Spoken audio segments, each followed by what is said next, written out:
de las ataduras. Estamos en el tema de las ataduras. Entonces Jesús desea más que usted y que yo, que nosotros seamos libres.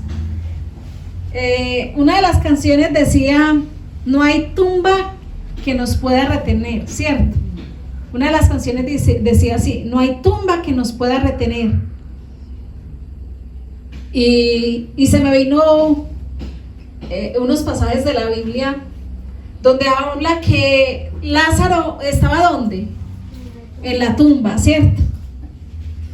Lázaro estaba en la tumba y Jesús le dice a Lázaro: Lázaro, levántate. ¿Y qué pasó? Resucitó, ¿cierto? Resucitó. Pero aunque él resucitó, siguió atado. ¿Sí recuerdan que él estaba atado? Porque en esos tiempos cogían las personas y así como hoy en día que le aplican un formol, que le hacen un cerro de cosas, ¿cierto?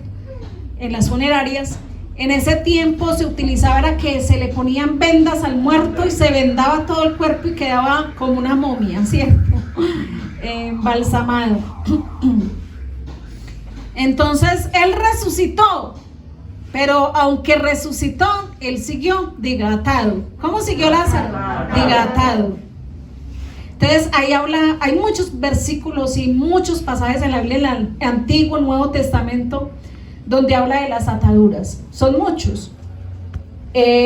Por eso el tema de las ataduras es tan extenso, es muy largo, es muy complejo. Nosotros a veces cuando lo tocamos así por encimita, pero si usted lo profundiza, entra más adentro, se da cuenta cómo es de complejo y de delicado las ataduras. Entonces Jesús nos resucita, porque como estábamos antes de llegar a los pies de Cristo, diga, muertos al pecado, diga, muertos en el pecado.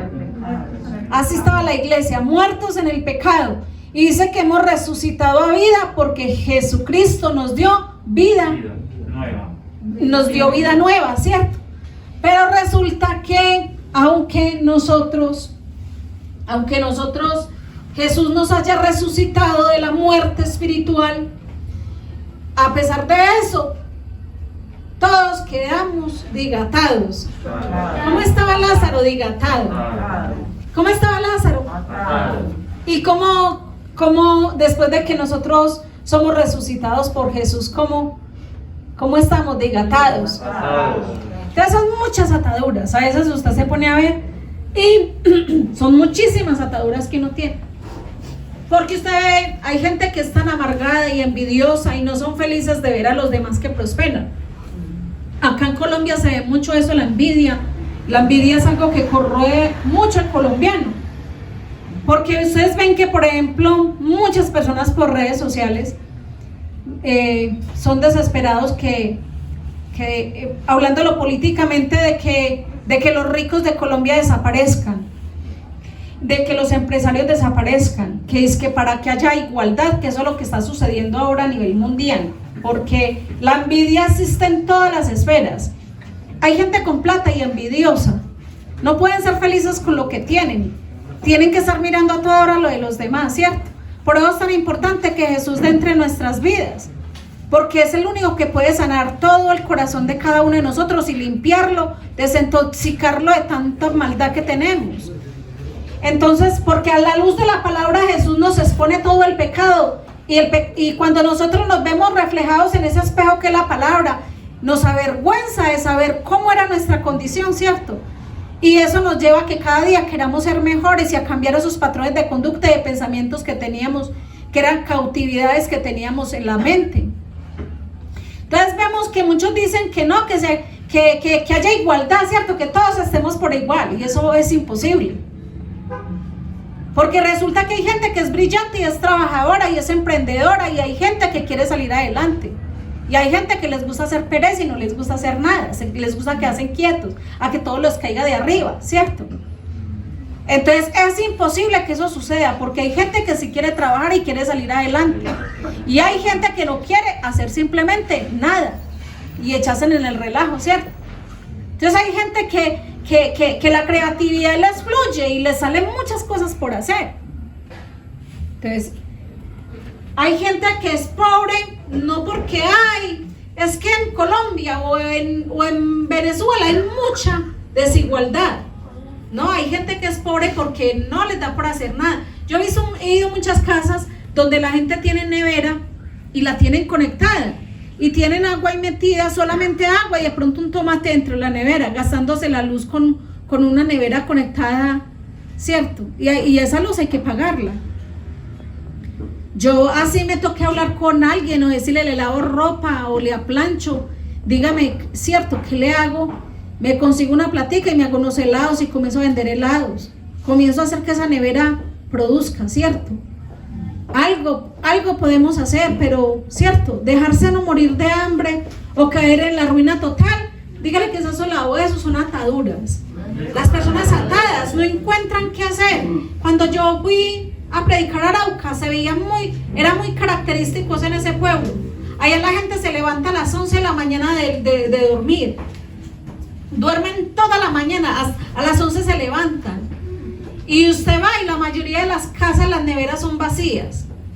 Las neveras son vacías y son conectadas y sí, consumiendo energía y no hay nada dentro de las neveras. Es tremendo. ¿Por qué? Porque en ese pueblo la gente es muy atada, demasiado atada la gente. Vamos a Isaías 52 del 1 al 2. Despierta, despierta, vístete de poder, pon tus ropas hermosas. Toda la iglesia vamos a decir, pon tus ropas hermosas. Vamos a volver a decir, pon tus ropas hermosas.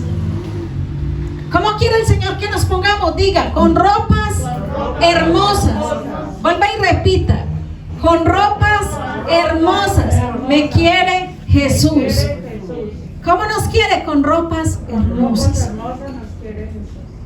Entonces, esa mentalidad de que no, es que yo soy muy sencillo, ¿eso será que es normal o eso es anormal?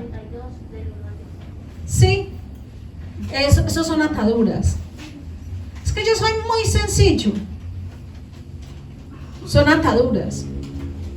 Porque Dios como nos quiere con ropas hermosas. ¿Usted cree que si Dios nos quisiera a nosotros todos desgarbados, nos hablaría en su palabra de ropas hermosas, ¿cierto? Que nos quiere con ropas hermosas. Es que Dios nos quiere a nosotros con lo mejor. Dice, oh ciudad santa de Jerusalén, porque ya no volverán a entrar por tus puertas la gente impura que no teme a Dios. Levántate del polvo, oh Jerusalén, siéntate en un lugar de honor. Quítate del cuello las cadenas de la esclavitud, oh hija de Sión. Quítate del cuello, ¿qué?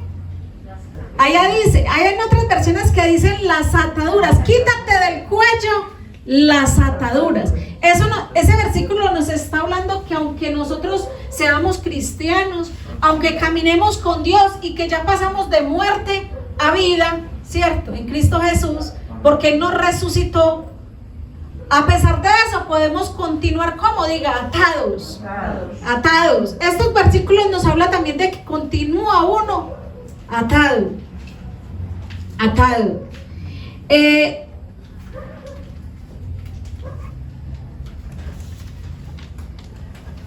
Entonces vamos a mirar el primer punto de las ataduras espirituales.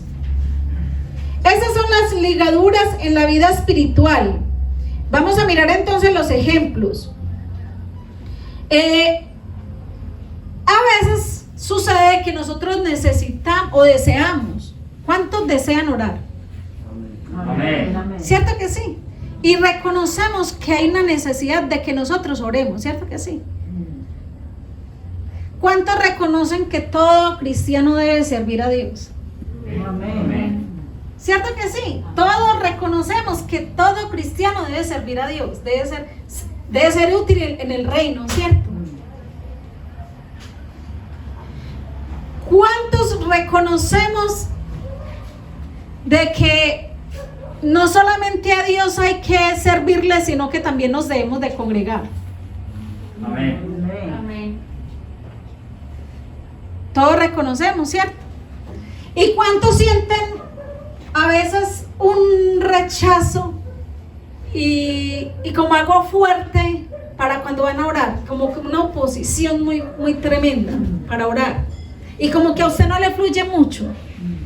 Y como que usted piensa en mil cosas, pero al mismo tiempo sabiendo que hay una gran necesidad de oración, pero no ora.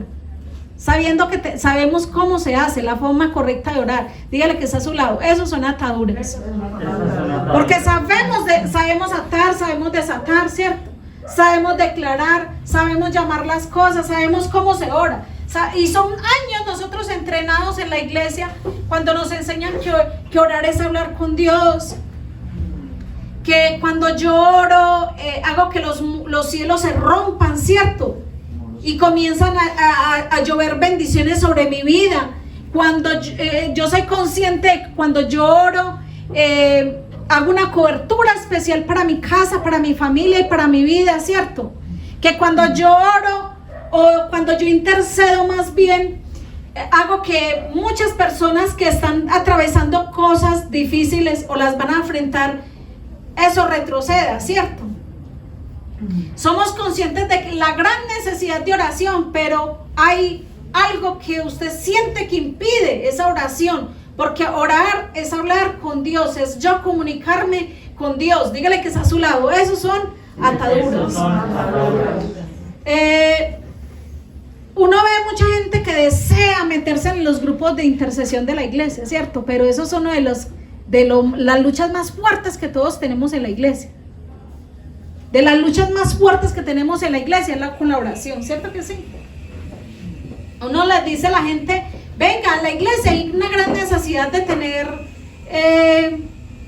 un grupo de oración, y vaya pues encuéntrelo, ¿cierto? Es muy difícil, y pues a veces el diablo usa personas que se dicen, no, yo me meto al grupo de oración, pero mentiras que esa persona es para enterarse de todos los problemas de la iglesia, para después irse por ahí a comunicar a todo el mundo y dejar a las personas, ¿cierto?, en ridículo, o bueno, en vergüenza. Entonces, una de las cosas más difíciles o de las ataduras más fuertes que la iglesia está en la oración. Si la iglesia, nosotros todos fuéramos muy guerreros espiritualmente hablando, y si todos nos consagráramos mucho en la oración, le aseguro que todos seríamos muy bendecidos. Una persona que ora demasiado, que habla demasiado con Dios, pero que lo hace de la forma correcta, porque hay gente que ora y ora, pero lo hacen mecánicamente. Ya sabemos eso, ¿cierto?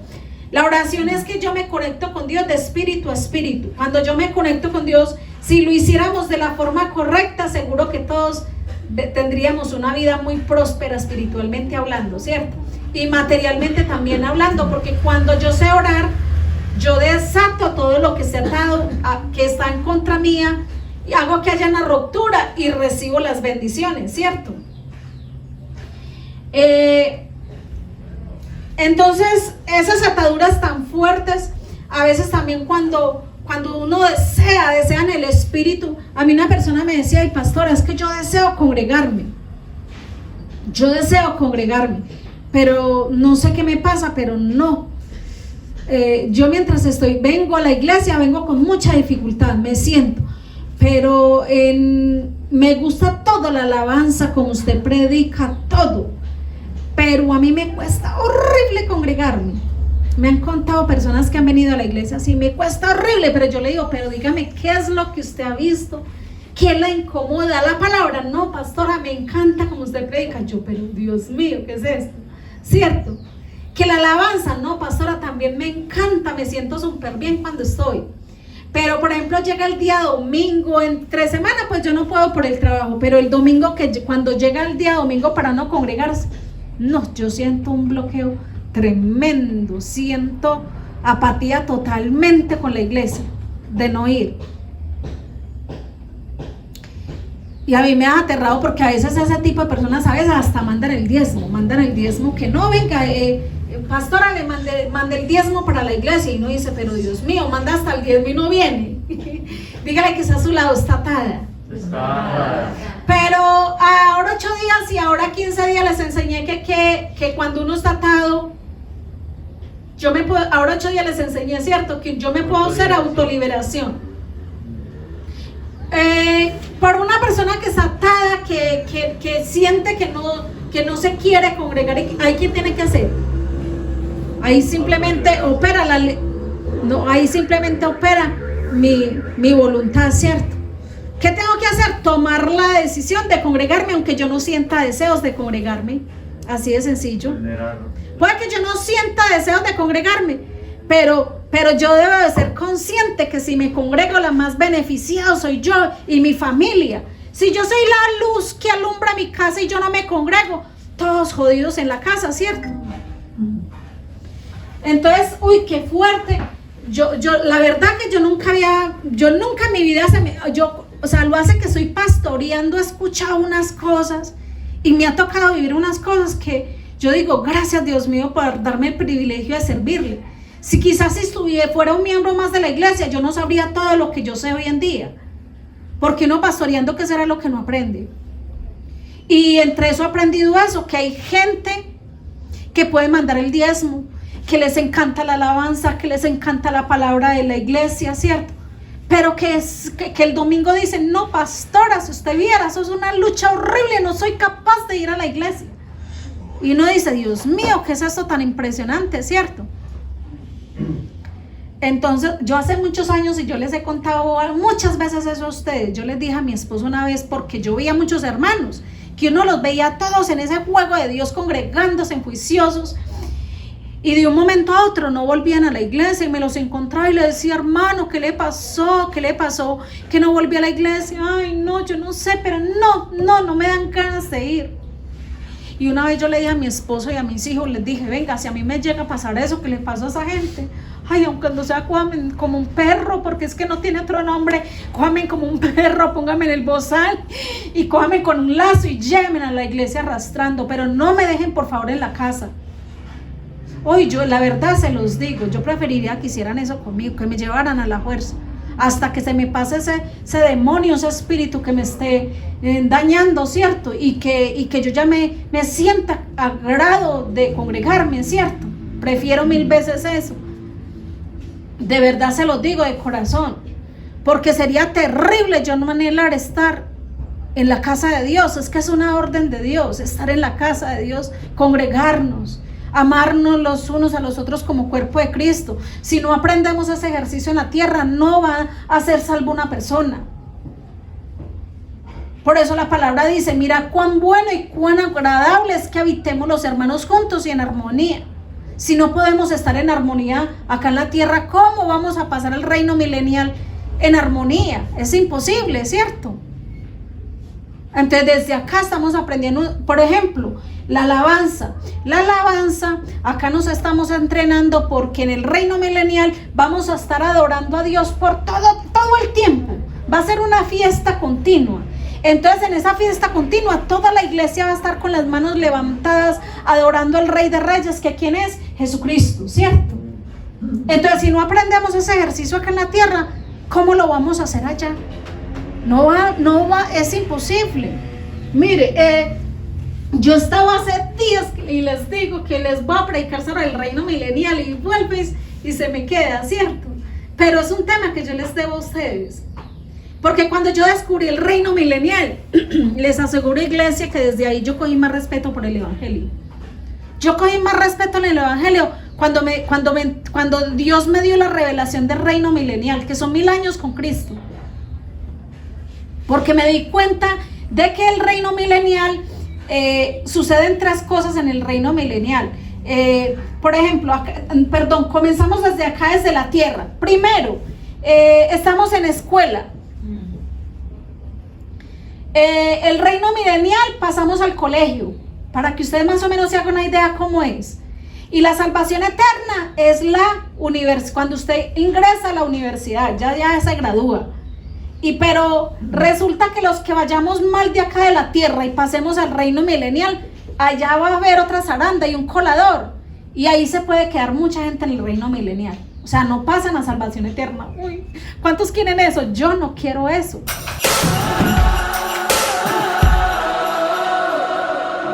Gracias por habernos acompañado en esta cita tan importante con Dios. Jehová te bendiga y te guarde. Jehová haga resplandecer su rostro sobre ti y tenga misericordia de ti. Jehová alce sobre ti su rostro y ponga en ti su paz.